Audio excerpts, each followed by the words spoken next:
Okay, welcome back to the Are You Strong show.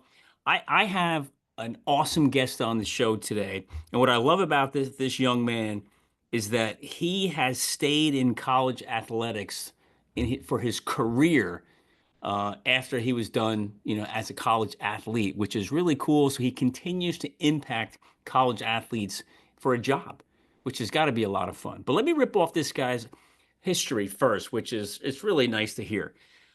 This young man is from the Virginia area, went to Richard Bland College and got his associate's degree and ran track. Ended up getting his bachelor's degree from Virginia Wesleyan, which is that's a tough school just to get into, let alone go there and run track. And he became the captain of the track team, which is really impressive. Ended up going to Georgia Southern and get his master's degree in sports management, which is no, easy thing to do. Um, then after school, he was a high school track coach for a little bit.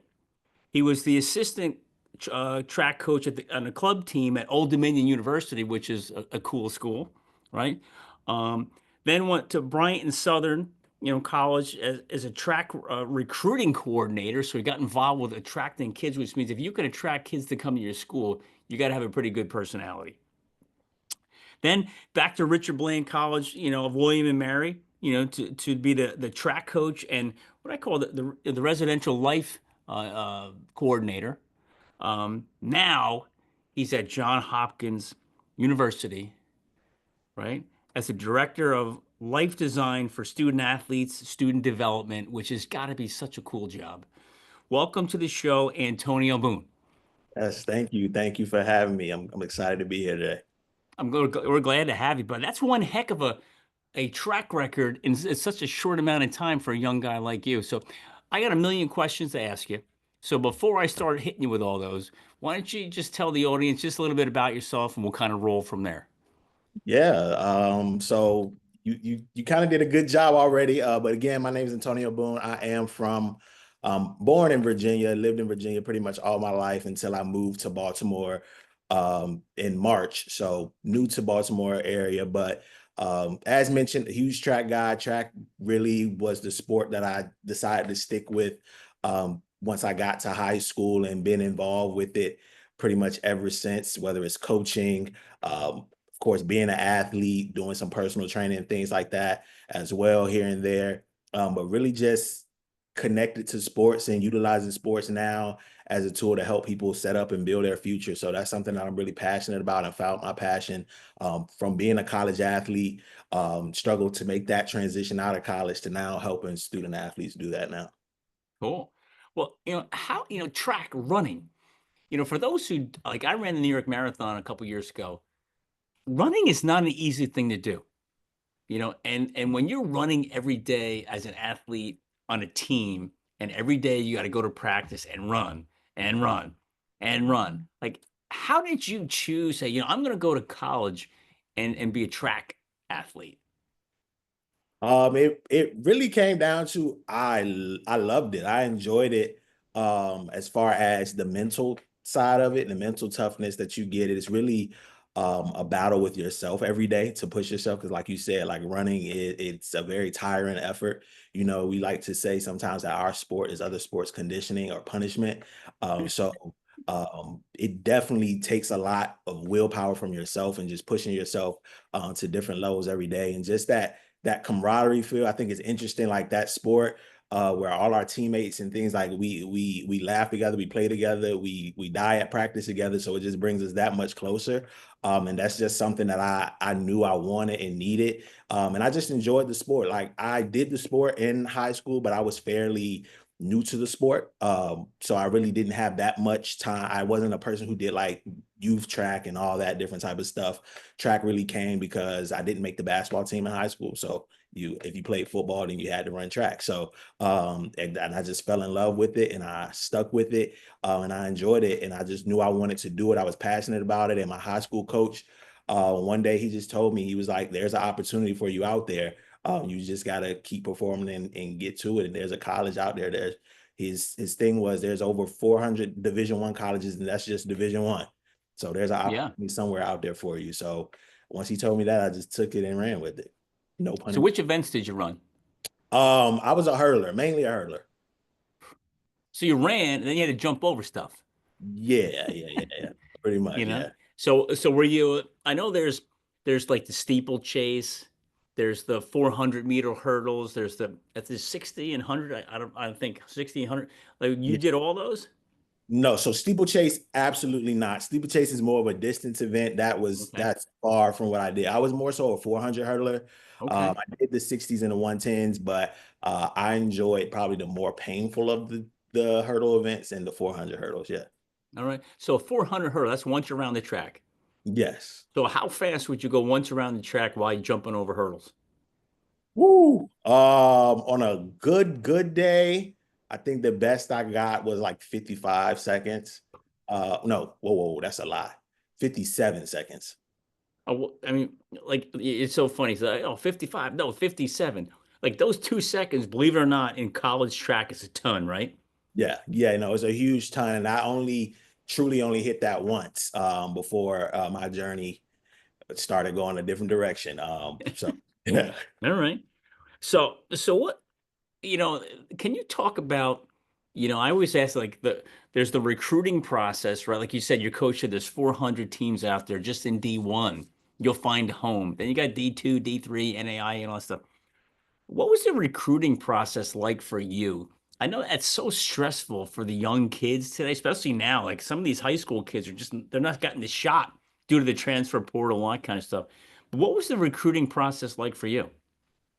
For me, I would definitely say it's much different than what it was today. I was probably like in that gap of like using social media and still having like email and things like that. So I was fortunate. I think I was fortunate enough to be able to still reach coaches through email and calling and things like that. So, but my recruiting process was it was fairly simple for me because it was really only like a small handful of coaches that I was interacting with on a regular basis that was like consistent communication with me.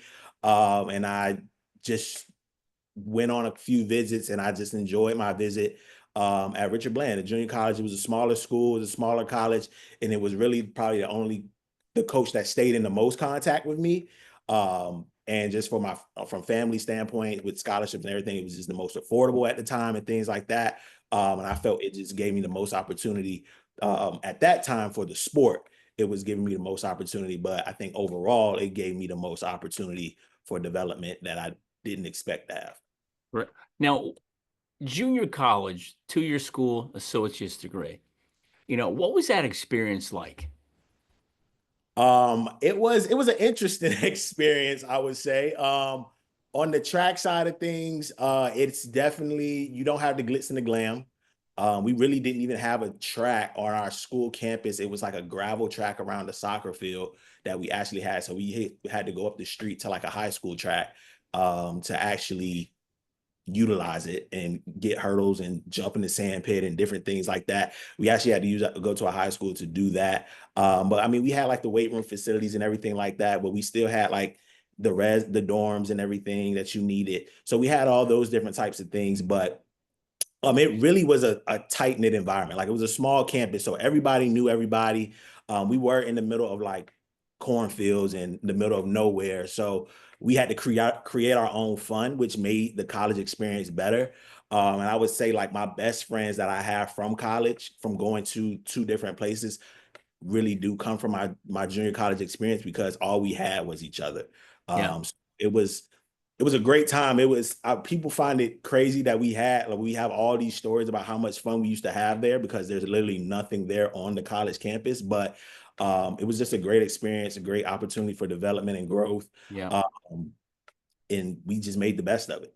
It's the team that makes it fun. It literally was. It was the Yeah. team. It's the team. It's crazy that I went back to work there in res life and um, all the things that I used to do that I probably shouldn't do. Now I had to write people up for. So we used to talk about all the and stuff. So yeah, it was just a great experience. Yeah, because what makes it fun, any place fun, it's the people you're with. So if you went to a busier area, it's just people. So you have all the guys on your team. How many guys are on the track team? We had a small team. So it was probably with men and women, we probably might have had 15 to 16. We were when we got there, our program was fairly new. Um, it was new. It was like in his second year when I got there. Yeah. Uh, it was new and it was also on his way out at the same time. It was very interesting. So our Okay. team was small, but we had a lot of success. I mean, I went Division III, but a lot of my teammates, we had one guy. He went to the SEC. He ran at Arkansas, NAIA, Division II level, Division I level. So we pretty much touched every opportunity that you could transfer Yeah. in. Arkansas track's big time track. It is. It is. That's big time track. So what was the motivation to go to Virginia Wesleyan? It really came down to why I was still doing the sport. So in college, I wish I could say I was the All-American and had all the records and things like that. But I was probably what I used to tell my athletes is I was probably everything as far as on the athlete side that you probably shouldn't do. So I didn't always listen to my coaches. I didn't always listen to the advice of the trainers. Um, I remember I had like a training block where I would meet with the trainer every day because I had a messed up knee, and I would skip. And then eventually she told me to stop coming because I was wasting her time. So Mm, I was just that person. So I had to really think about like why my coach one day he challenged us. He was like, "What is your why?" And I had to really think, mm, what is my why? What is my reason why I'm doing this? And the ultimate reason was because I wanted to graduate college, and I knew I needed that sport and that structure that athletics brings to allow me to focus and do that. So at that point in time, I also realized from going to that small school that I could barely focus at that small school. So me going to a larger school, a larger institution that might have been more urban, had way more people, probably wouldn't be the best place for me to be the most successful. So I needed to be in a smaller environment that had probably less distractions and things like that. So that also helped me narrow down my decision, and just connected with the coach there at Virginia Wesleyan, and I just knew that's where I wanted to be. that's cool. So you said something before, if hope you don't mind me asking. You didn't always listen, you know? So what does that mean? What weren't you listening to? And if you could go backwards in time and tell yourself, hey man, you better start doing whatever, what would change? Um, it was the little things, like the little things that they would tell you to do. Like I mentioned the time about like going to the trainer. And I think like the only time I would go to the trainer is when I felt bad. Like I had a messed up knee. So when my knee was feeling really bad, that's when I would go. And it's like, no, you also need to go like when you also are starting to feel good too. So like those little things and just um like when a coach tells you like you have more in the tank and like you have more and you feel like you're really going all out, it's like no, you really do have another level that you can push. And just those little things that the coach would always tell us to do Mm. about sleeping right, eating right, eliminating those distractions that you create for yourself, those type of things, focusing and all those types. I wasn't a bad student. Like I would get my work done. And school was never hard for me, but um, I would probably always just do enough to get by in school because it wasn't necessarily a challenge for me. So I would just do enough just to pass my classes, and you don't really realize how that also translates to other things um, that you were involved in. So I was also like in track. I would go to practice and I would get through the workout, but I wasn't always tapping into that next level. I was just doing enough just to say I did it. Now, could you tell when you were tapping into that next level? Hey, I know I'm there, I'm in the zone, or was it you couldn't really figure that out? I knew when I was because that's when practice got more competitive. Um, like when I mean, we're a smaller team, so and this is at both, like we're a smaller team, so the relaxed the practice were, depending, of course, like there's paces and different things that you run in track Yeah. and field, but it just literally felt like you were going through the motions. And then the thing is like you start to your body and your muscle start to train at whatever pace you go, your body starts to adapt to it. Mm. Then you take it to that another level, and it was like, it just would max you out and shut you down, right? And you should be further ahead. So it would mess up your training cycles and all that stuff that I could go into from the coach's perspective. But I would say I at a certain point I didn't know that I wasn't giving my all, but eventually the all that I was able to give probably was not even close to where I should have been or what I could Mm, have been at if I would have consistently did what I was supposed to do. wow. So now, I'm going to bounce back and forth, to current day, to past track and what have you. So how do you communicate that? I mean, you're working with the kids at John Hopkins today, right? Student development. You're not out there on the track coaching them, but you're working with the life after track, after sports. But do you ever have these conversations with these kids where you can tell, hey, this guy just isn't giving his all, and now from your experience, you can kind of coach them a little bit? Um, at Johns Hopkins University, probably not. No, like Okay. those students are phenomenal. They're great. They definitely do have areas that they can tap into differently, and you do have to kind of remind them, um, you know, um, like you can do more here. It's really telling them like the balance of it all, right? Yeah. Is really what I talk to them more about. So there, but in my experience, having those conversations with athletes, I do a lot of times use myself as a reference Hmm. to connect with them and kind of give them that different perspective. So um, and just let them know like you can push yourself. Like if somebody is challenging you to do more, it's because they see something in you. Mm. Really just reminding them about that. And just like we wouldn't, a coach, a professor, anybody, a person on your job wouldn't ask you to do more if they didn't expect or think that you could do it. So that's one thing that I used to stress and just remind them, because I mean it is frustrating when you feel like you are giving your all sometimes and somebody keeps asking you for more. So just having those real conversations about if I am asking you for more, if somebody is asking you for more, it's probably because they see that you can do it. Yeah, and that's got to be so tough for an athlete who thinks they're at their peak, at their top level, but as a coach or a player development guy, and you can just see it. It's almost like you can feel it, but they can't. Right. And it's got to be frustrating as a coach or as a player development representative to say, this kid just isn't taking that next gear, you know? Yeah, yeah, yeah. I mean, it's it's a harsh reality, and some people, some of them get it, some of them don't. Yeah, It's that you can lead them to the water, but you can't make them drink. can't make So, him drink.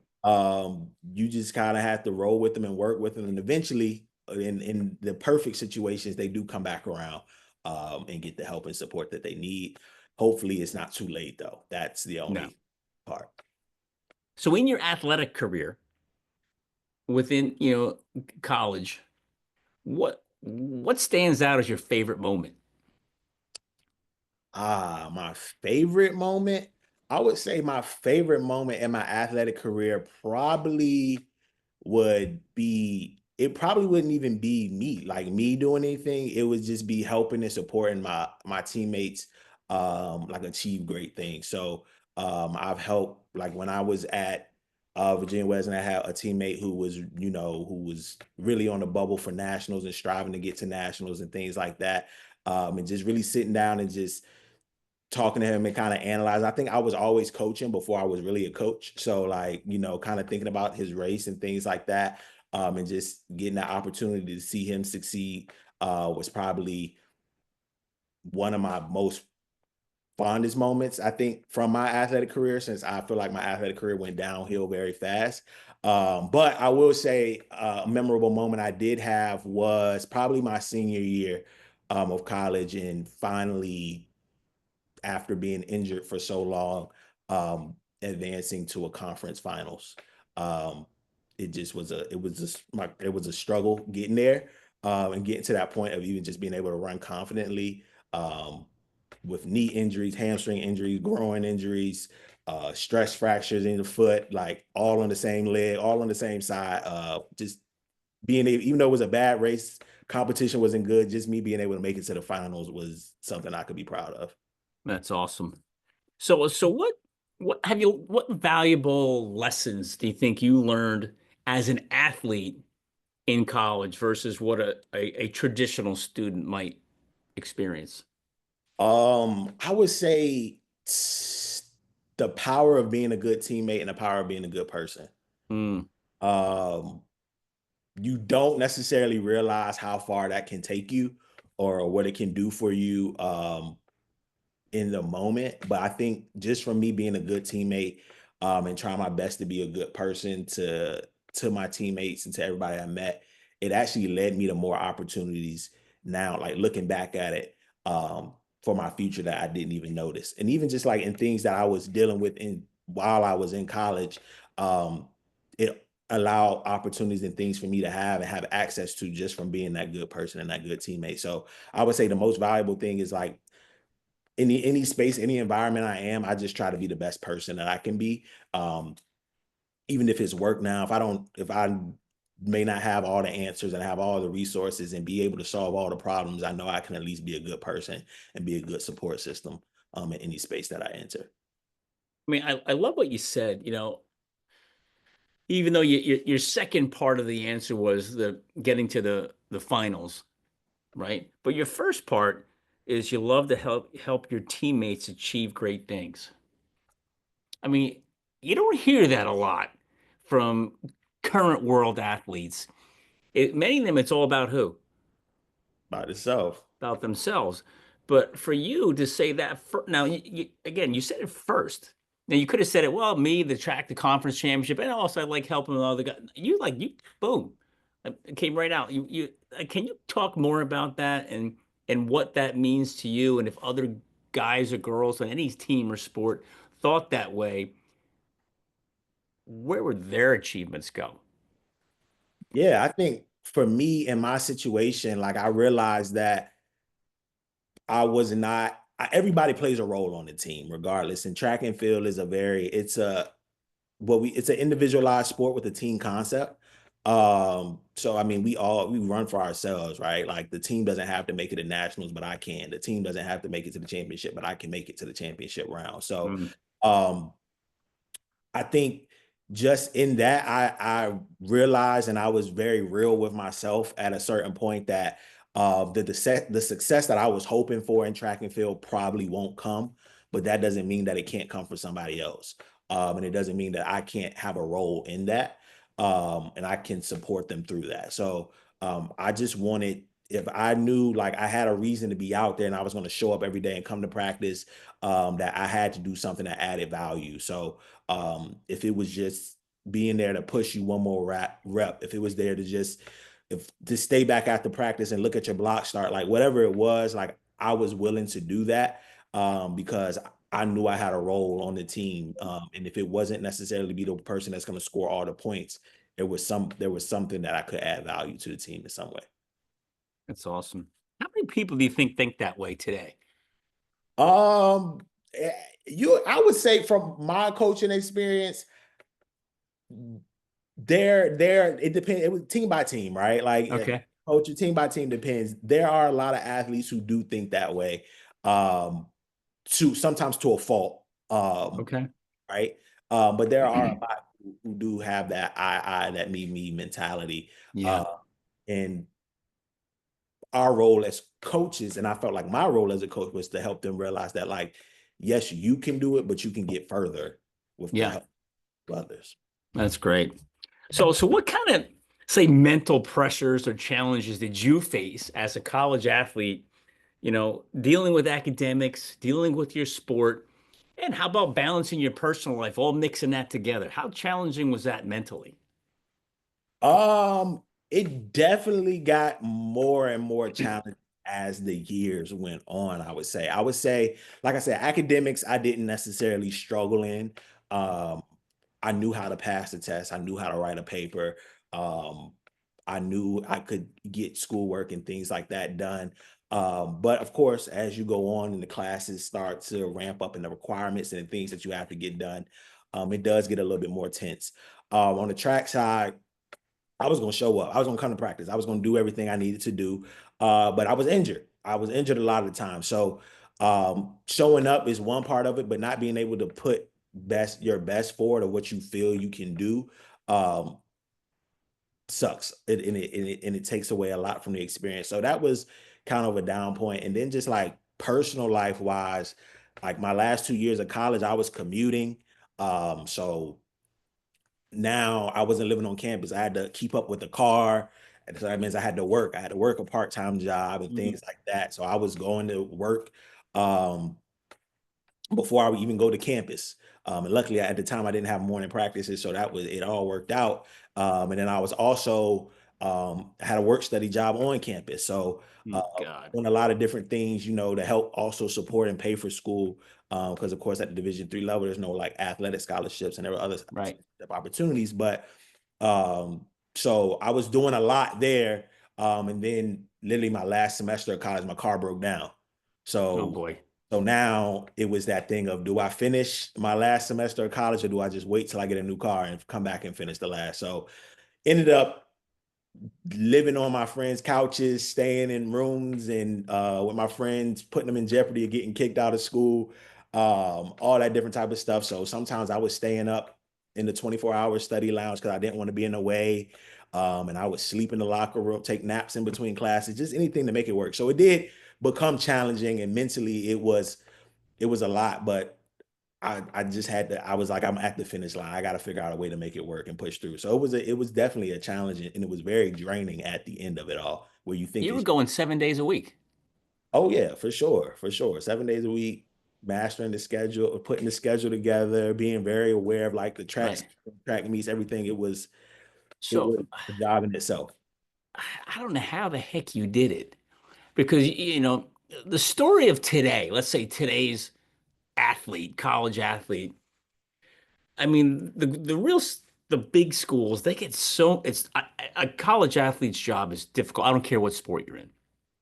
But when you got to pay your own way, you got to work, you got to deal with a car, you got to commute, you got to go to class, you got to go to track. I mean, and then you get injured, to balance all that is it's almost impossible. But you found a way to do it. So now, let me ask you this, is where I'm going with this, is you're in a great school right now, a very well-to-do school. Most of the kids who come there are coming from the traditional students are coming from money, right? A lot of the athletes, are getting money. They're getting some money to go there. How do you convey what your experience was to them? Not that you say, hey, you should have seen what I did type of thing, but like, how do you coach them, talk to them about what they're dealing with when compared to you, it's like nothing.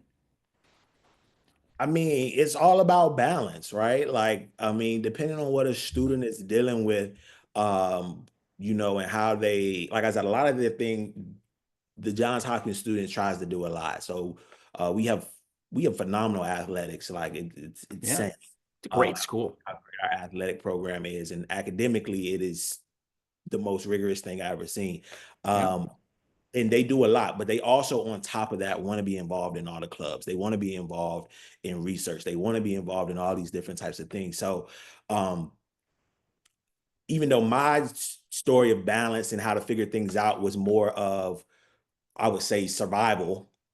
Theirs is on a different spectrum of them trying to get all these skills and things. But at the end of the day, we all had to figure out how to balance it. So it's just figuring out a way of how, not to say that my story is more difficult than yours or yours is better than mine. It's really saying that we did walk a similar journey. It may came up in different ways.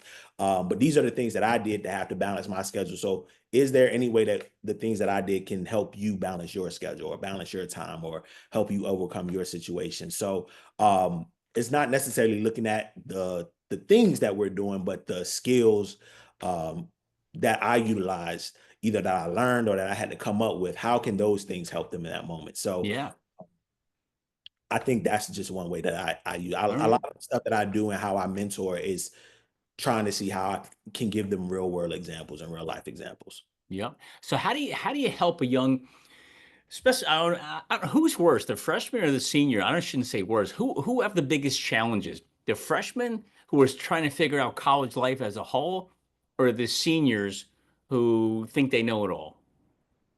Um, I would say, oh, that's a great. I mean, freshmen are phenomenal because they don't know what they don't know. So they're, I think, working with them, if you tell them to do it, a lot of times they're going to do it, right? So Yep. I think that's good. The seniors um can be difficult. I would say, from my lens, as far as helping them find what happens next, is either they prepared and they did everything that they were supposed to do. So they don't feel like they need any more help, or there's nothing else that you can do for them, or they waited to the last minute and didn't do everything they're supposed to. So now they feel that pressure of I have to figure out what's next.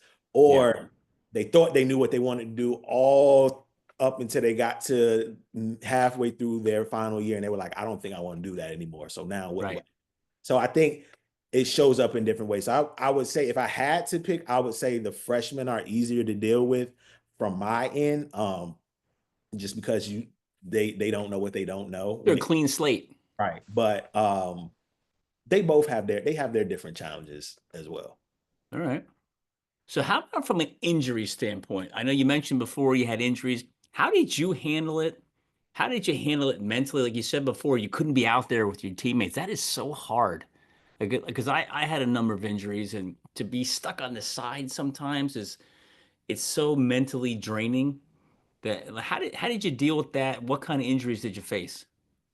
Yeah, so I would say uh to run all through all of my injuries, I had patella tendonitis real bad in my right and my left knee. My right knee was worse. I had a groin strain on my right hip, as well as I had stress fracture on my right foot. So my right was all beat up. My right side of my body was all beat up. So really just dealing with that. I think just staying the training room became my best friend eventually after I learned that I need to be there. And it's not just a hangout spot. So like the training room became my best friend. Um, and I don't think I ever really stopped practicing. Probably not the best thing. I think I had few moments where I had to sit out. I think one time I did have to sit out for like 2 weeks because it just got to a point where it was not good at all. And I was doing a lot of cross training. But it was just like being smarter. So like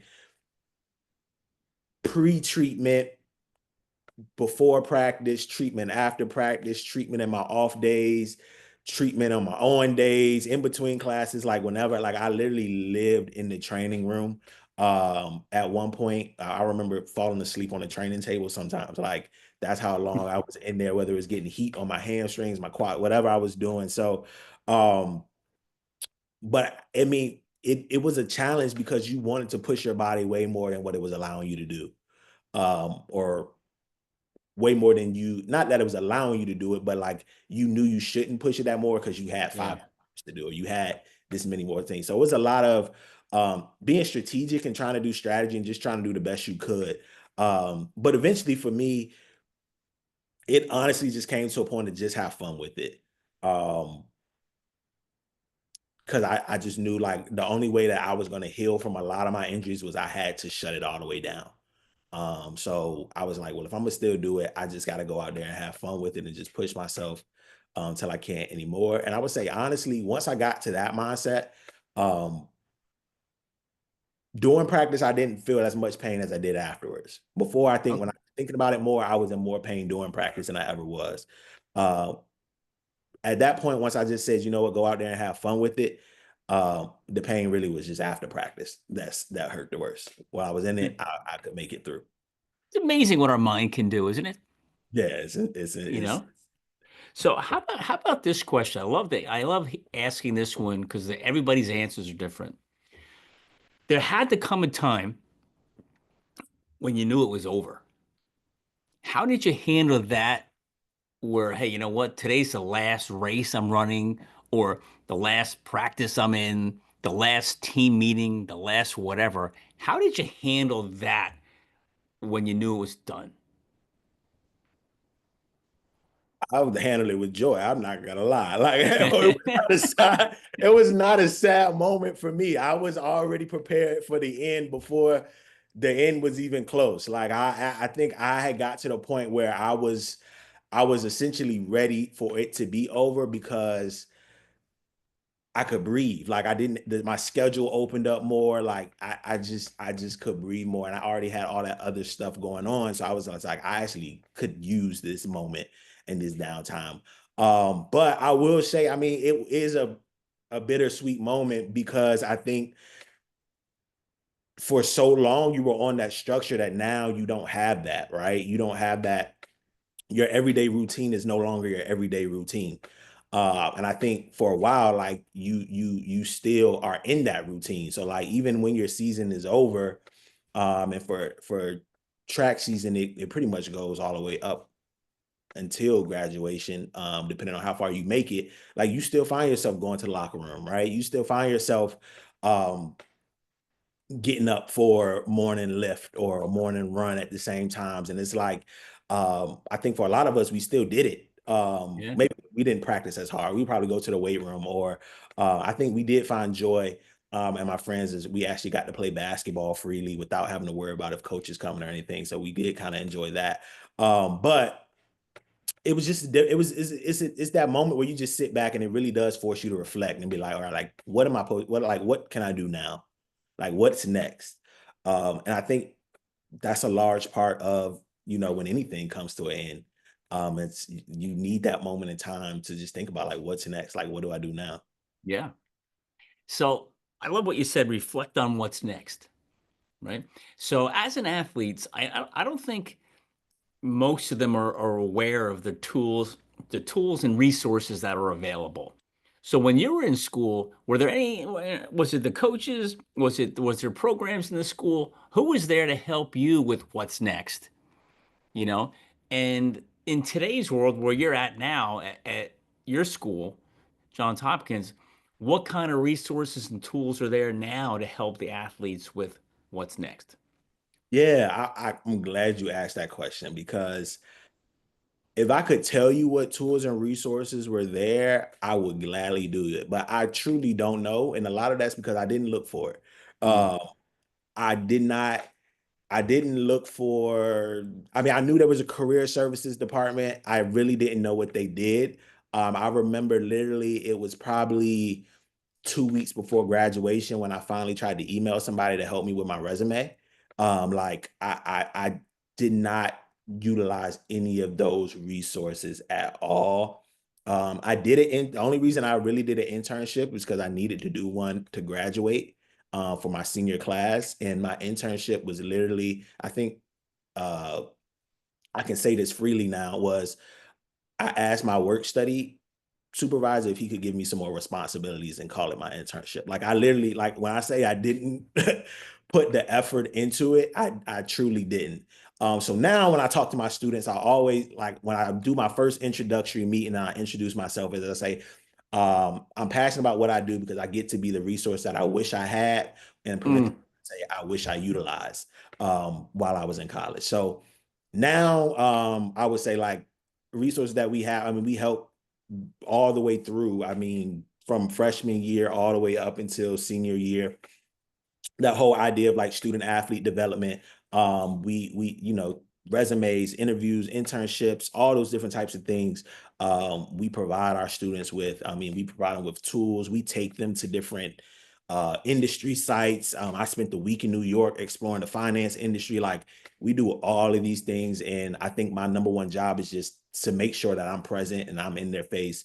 Um, Emails, having putting on programs. So I do a lot, or we do a lot collectively, and not just at Johns Hopkins, but people across the industry and student athlete development, is providing them the tools and the resources that they need to be successful, and putting it right in their face, so they can have it. Some schools aren't as fortunate to have that student athlete development person, but they do have a lot of pretty much every career institution has a career department or career services department. So those resources are there, but sometimes they're harder to find. So the athletic departments that do have that resource right in house, it makes it that much easier for the athlete to utilize because it's right in their face at all times. I mean, what you just said is so accurate. Some schools have a lot of resources and some don't. And to get the athletes to take advantage of them when they're there, it's tough. It's got to be hard to pull them in, Yeah, right? yeah, yeah. I mean, and even though like that we're even in the space with them, or we're always with them, or we're their designated person, because I don't work directly in the athletic department, but my population is student athletes. It can be a challenge to get them in, to come and show up. So when it's not right there, and they have access to it, it makes it that much more difficult, right? Yeah. It makes it that much harder just because of their schedules and things like that. And of course, some athletes are better at it than others, right? Some athletes, they go above and beyond to go and seek those resources. But a lot of times, I would say for myself is I was a very much so a monkey see, monkey do. So the person in front of me, if I didn't know that they were doing it, if I didn't know they were going to career services to get that help and support, I wasn't doing it because I didn't think I needed to. I didn't have anybody Right. telling me to do that. So um yeah, now I just make sure that I'm available and I'm present. I think our institution does a good job at making sure that we are really helping our students transition out of the college life smoothly and into a professional setting. So you said that you're not in the athletic department, but most, if not all, the students you work with are athletes. Well, Yes. how do they know to come to you? I work with them. So I mean, my main focus is that population. So I send a newsletter every other week. We invite them, we create student athlete centered events for our athletes. I work closely with our coaches, um, our athletic department, our athletic director. She's phenomenal. She supports everything that we do. So she pushes it. And I'm involved in things in athletics as well. I work with our alumni. Um, all those different types of things. So I'm constantly communicating with coaches about different opportunities, sending out emails, job requests, and just job opportunities, internship opportunities. So really just sending them information. When I see them, I speak. I show up to, I make a, a deal to show up to at least one game every year. I mean, every season. I try to show up to at least one game for every sports team that we have. You're going to a lot of games. Yeah, I can't say I've been doing a good job at it. There's some sports that I missed out on, but I blame that on them because they didn't remind me. So, um,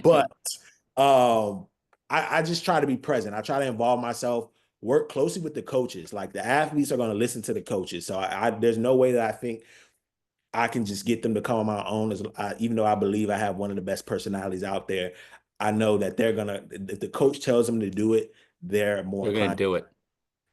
I send monthly newsletters to the coaches, um, just of everything that's happening for the month. I communicate with them closely as well. So, um, and then it's really word of mouth. Teammates talk. There's a lot of student athletes that I work with. Like a women's soccer player told a men's cross country runner to come talk to me. So, like once you That's connect great. with a few, they talk to each other and they come and get it. Hey, birds of feather flock together, right? Absolutely. That's Absolutely. great. So what advice would you give to the incoming high school athlete who doesn't know what they're up against, what they're going to face? And I don't just mean as a freshman, but what advice can you give them to grow outside of the athletic world while they're in school participating in their sport? Yeah, I would say um I think one thing that I would say, and sometimes I get pushed back on this, and I get why, is you do have time to do things, right? I think a lot of times we can sometimes push the a message that like an athlete just does not have time to do a lot of stuff, and it can be very true. But it's not true all the time. Athletes have off days, they have recovery days. Um, so there is opportunity for them to get involved. Um, how involved they can be is dependent upon the athlete. But I would say the number one thing is to not go in thinking that you don't have time. And the worst thing you can do is not be aware. Mm, You, if as anything that I tell is when you get there, just as fast as you find out where your locker room is and where your classes are, find out where the study lounge is, find out where the career services department is, find out where anything that you may be interested in. If you have an interest in music and you want to figure out, like, do they have a recording studio or something? Okay, find out where that is as well, um, because it's just as important. If um, to create that whole college experience. When I was talking to my athletes and working in the junior college space, and our athletes were looking to transition, one thing I would say is think about there's 24 hours in a day. Of those 24 hours, how many hours are you truly an athlete? And what I mean by that is how many hours are you truly in practice, truly in the weight room, truly in the trainer with the trainer? It's not 24 hours. All right. So let's say it's 8 hours, right? Let's say it's a full-time schedule and it's 8 hours a day. There's still those other, what, 12 or so hours outside of that. No, it's more than that. Whatever. I'm not a mental math person. They play a huge factor in your college experience. Yeah, So you can't take that lightly. So you want to make sure that you're in an environment that has, if not all, some of the things that you need that you know will help you be successful. So figuring out what those things are play a huge role in your college experience. So I yeah. would just say, don't tell yourself you don't have time, and don't go around not being aware of what is out there for you and what resources are available for you. I love what you just said. Don't tell yourself you don't have time. You know, because athletes are good at convincing themselves of stuff. You know? Not just athletes, anybody. Yeah. We can convince ourselves that we don't have time at all, but we will find time to go to Starbucks. We will find time Oh yeah. to wait in line. You know, the drive-through line at Chick-fil-A is 15 minutes long. We can find 15 minutes to go do that. Yeah. So you can find time to go, go play those video games or go hang out or go whatever. Um, so there is time there. That just may mean you may have to sacrifice some stuff. That may mean you need to communicate with your coach Yeah. that you do have an interest in something. I find it, I understand it again, but I find it hard. Sometimes athletes are just scared to tell their coach that they have an interest in something. And is it possible if I can leave practice 10 minutes early so I can get there? Right. And the worst thing you can do is not ask, because the worst thing they can say Right. is no. But Right. worse than that is you cannot ask and yet not Well, even know. you know what they're afraid of? They're afraid the coach can say, "Oh, this kid doesn't want to play that bad. He wants to get out early." Right, right. You And that's know? understood. But I mean, I get that part too, but you can't take advantage of it, right? Like you can't Right. take advantage of it. So I mean, in that and being proactive in that is how you communicate and how you show up. If I leave 10 minutes early and practice is an hour long, those 50 minutes that I'm there, I gotta be on top of it, right? Right. And it can't just be that. If I know I gotta leave 10 minutes early on Thursday, then that means Monday, Tuesday, Wednesday, I gotta be on my best Yep. because the I want to make sure that I can get that 10-minute early release, right? Yeah. You got to So earn it. you got to earn it. You got to work for it. So it's really just what we talk about is putting yourself in position. Like Yeah. you got to set yourself Oof. up. So one thing I've kind of been talking about is and it kind of came across me from just working with our athletes is positioning yourself to win, putting yourself in position. And it's all about how you set yourself up. You can't just come the day of and think it's going to fall into place. It's the No. weeks, the days, the beforehand that's going to make the big difference. Well, Antonio, you got a lot of wisdom that's coming out of your mouth at such a young age, right? And how did you get into this line of work? Like what was the motivation? What inspired you to say, I'm going to take my athletic world, my education, and I'm going to give it all back to the athletic world of development? I'm gonna be honest. This is not the line of work I was supposed to be in. I was anti-education for the longest because my parents are educators. So I was like, I don't want to do it. I really wanted to be on TV. That was my goal, but I didn't put myself in position. I didn't prepare for that. So the opportunity didn't come up. But I will say, I think it goes back to being a good teammate and a good person. One of my best friends in college, her mom redid my resume. And when she redid my resume, she said, here's a job for you that I think you should apply for. And it was at a community college working in the student center. And from there, I just realized how much I like working in the college environment. I was coaching high school track and field at the time. And I was like, I like this college. I like this athletics thing. I like working in a college environment. Um, and from there, I was just on the journey of figuring out how I can work in college athletics. I kind of knew I didn't want to be a college coach just because of the stability in it. I knew it wasn't the most stable position that you could be in. Yeah. Uh, but I ended up doing it to put myself in a better position to get the job that I'm in now. So I literally I just started working at higher ed. So I was in admissions. That was one of my first full-time roles working as an athletic admissions representative. Then I transitioned into to Res Life, as well as I was the recruiting coordinator This was all at the same institution, all at the same time. I was doing all of this and You're start wearing a lot of hats. and I was, yes, and I started my master's degree program at the same time. Um, then I experienced something called burnout. I didn't think it was real at first, and then it actually happened to me, and I was like, okay, this is actually Mm. a thing. So then I transitioned and left and actually went back to my junior college, and it comes again of just how things work out. The assistant track and field coach that was my assistant track and field coach while I was at the junior college, when they brought the track and field program back, he ended up becoming the head coach, saw me working at a track meet and was like, you should come and coach with me. um, he was very upfront. I don't have any money for you, but I know you were working in Res Life. Like I know they're hiring. So I did it, whatever, applied. He vouched. I got the opportunity to do that. So then I ended up working through there, became the assistant director of residence life, and I was coaching. Um, and then I was really ready to just be done with coaching. So I knew in that whole process, I figured out what I wanted to do, which was student athlete development. So really from since 20, I would say 2019, 2020, I was on that track and I was just building, I was taking all these opportunities just to build myself up. So once I finished my master's degree, I would be the most strongest candidate I could ever be.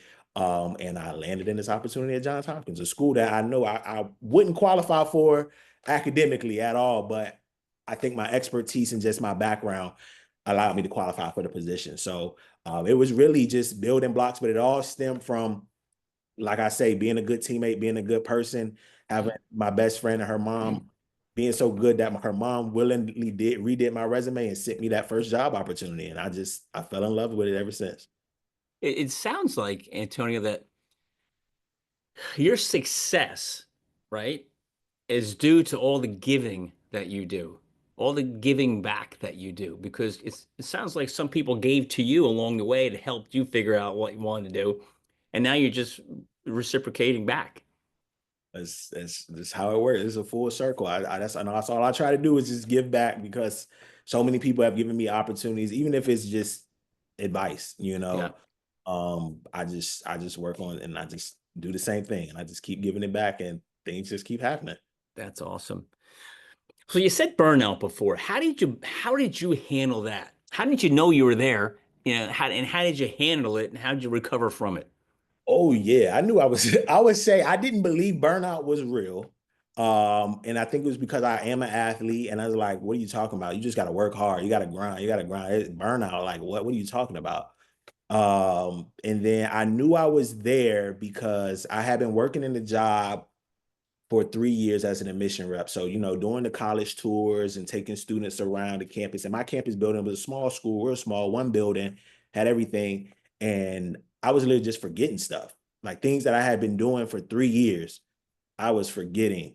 Um, my memory, my short-term memory was bad, long-term bad. Everything was just memory was bad. I couldn't remember things. It'd be times that I was talking to parents, students, and I would find myself repeating the same thing 3 times in a row, Really? back to back. And I was like, eventually I just got to the point. I was like, there's something up. Like, I don't know, but this isn't right. Like, I shouldn't be feeling like this. And at that time, I had also started my master's degree program. So on top of kind of doing the three roles, I also added this other thing to it. So just information overload, having to be on all the time, talking with your students, things like that, having a lot of different responsibility. It all caught up to me. Yeah. Really, thinking that you were invincible for being an athlete, it literally caught up to me. And at that point, I just had to find a way out. And sometimes it's literally I had to remove myself from that situation to kind of get back and recharge. So that was literally my only way I think of really recovering from that burnout and experiencing that. But I think at first is accepting the fact that I was there. Like I literally had maxed out. I had maxed myself out to a point where it was becoming detrimental. So how did you recharge? What did you do to get that oomph back? Take stuff off my plate. Okay. That was the big thing, was taking stuff off my plate. So instead of doing 4 jobs, I was just coaching and working in res life. which took things off my plate. Um, Picking up and getting back to doing the stuff that I enjoy doing. So I think for a while, like I had stopped working out. I had stopped running. And I kind of talked to you about this before. I was in that cycle of like, I don't have to do this anymore. Like I don't have to run and lift weights. Like that's all optional. Like, but I got back into that. I just started doing stuff that just filled my cup and made me laugh again, made me, it wasn't all work center. Like I really had to find that balance of who I was outside of my work. The same way you have to find that balance of who you are outside of being an athlete. I had to go back and figure out like what did I enjoy doing outside of just work, and recharge and just really find the importance of taking moments to do nothing.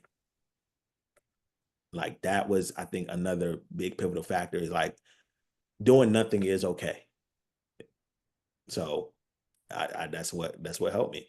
And doing nothing, and it's not really the definition of like sitting there staring at the ceiling. It's like you're just doing nothing that anybody else is requiring you to do. Right. It was It's totally on my own time when I yeah, felt like right. I didn't have any schedule, I didn't have an agenda. I literally could just move and move Yeah, freely. What I mean by yeah, doing, yeah. yeah. That's so important. So how about? I mean, you're a young guy.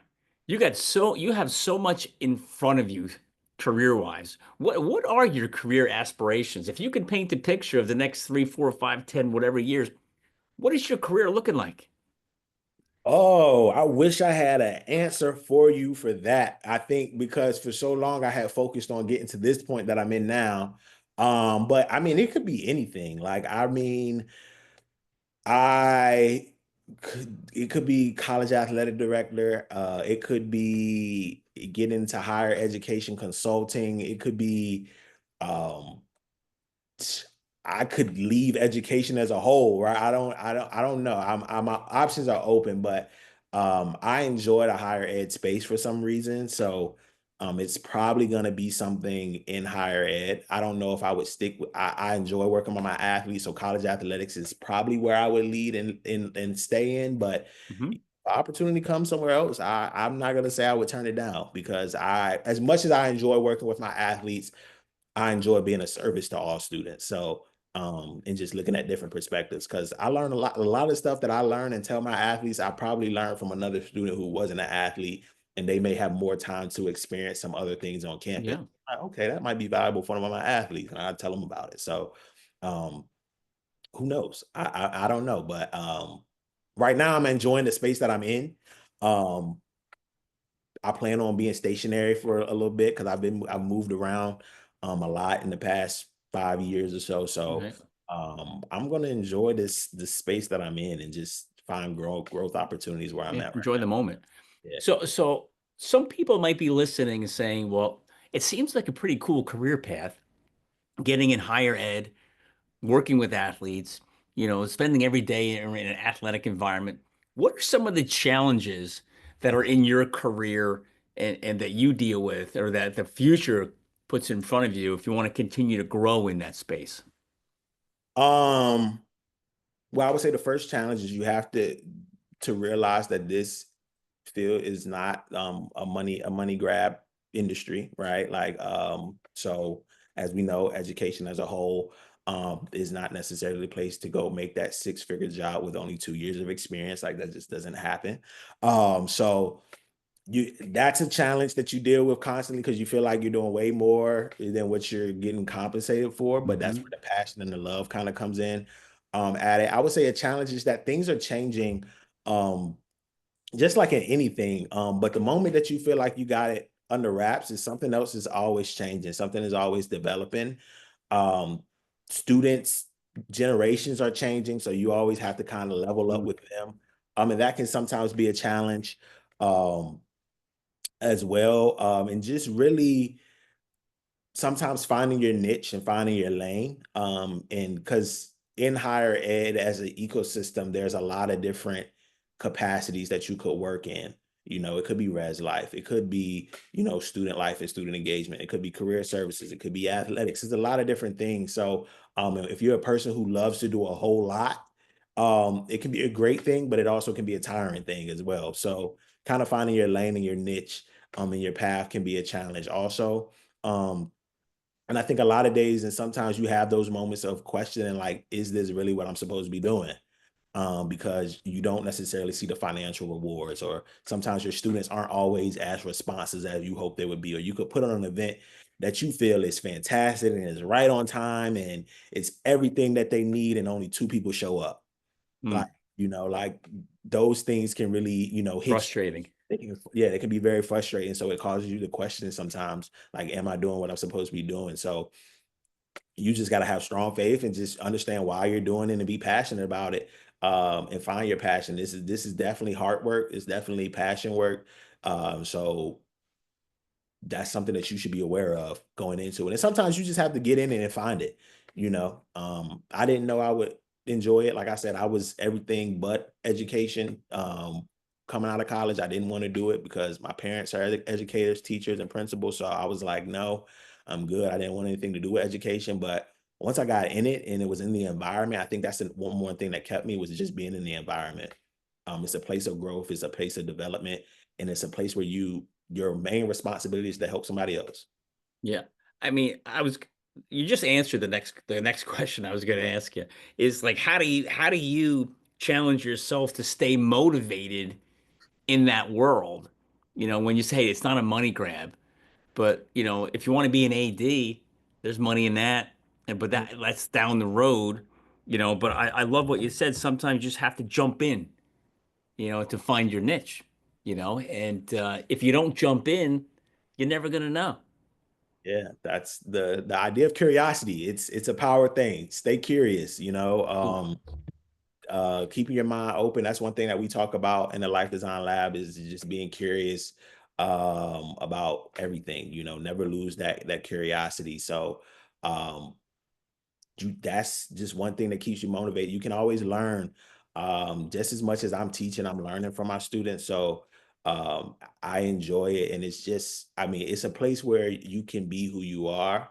Mm, Um, and if you're somebody who enjoys interacting with people and you know how to interact with people in different ways, I think, I mean, it utilizes every skill you can think of, from yeah. communication skills to any skill you could think of. You have to have it to work in this space. So, and you just got to have that mindset to always win. Like, I think as an athlete, any situation can get tough.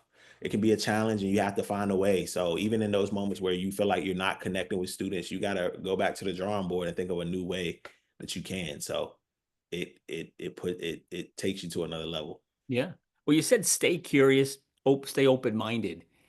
Do you think the younger students, athletes, or just students in general are less curious and less open-minded than before? Um, I will say, my answer to that, I would say, is probably so, yes, because they have access to way more.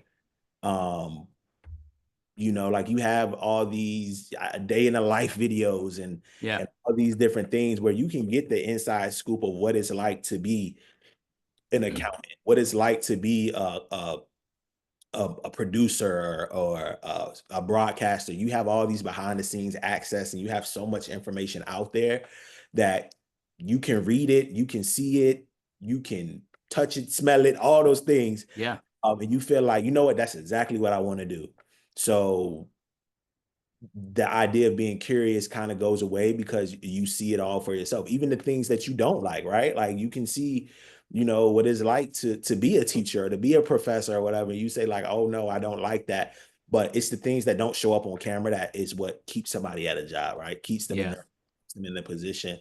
Um, that doesn't always get talked about. Those are the things that keep you there, and you can't always see that. So, Yeah.